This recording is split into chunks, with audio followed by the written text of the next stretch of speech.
Now let's get into demographics. Now this is really interesting and something that advertisers should be considering because there is a little bit different of demographics between Google and Bing. So Jess, let's talk about that. What is the difference between Google and Bing from an audience profile perspective? Yeah, and you can find this research out there. There's about a large percentage of the users, about two-thirds are male who are using Bing. Typically, the age bracket is somewhere between 25 to 44.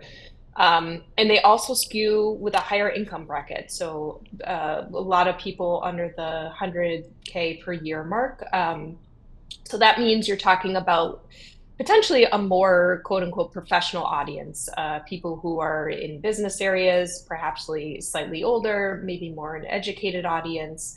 And this is really interesting for a lot of our B2B clients too, who are looking to kind of tap into that professional network of users. And this probably gets into a little bit about what we're going to talk about in the next slide. That also really comes down to device too, which plays a role there. Yeah, yeah, super interesting.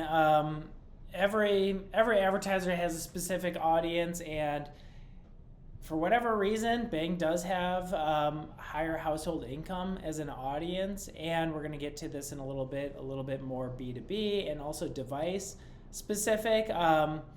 If you're looking for some of these attributes, it can do quite well to advertise on this. I mean, I remember I was at a search conference, this is probably about 10 years ago, and Microsoft was up on the stage or Yahoo, and they were just talking about how, for whatever reason, their audience has a higher household income. They really couldn't even explain it, but that was just the profile. But for e commerce advertisers, that's super helpful, and also for B2B, just to kind of go after that higher household income.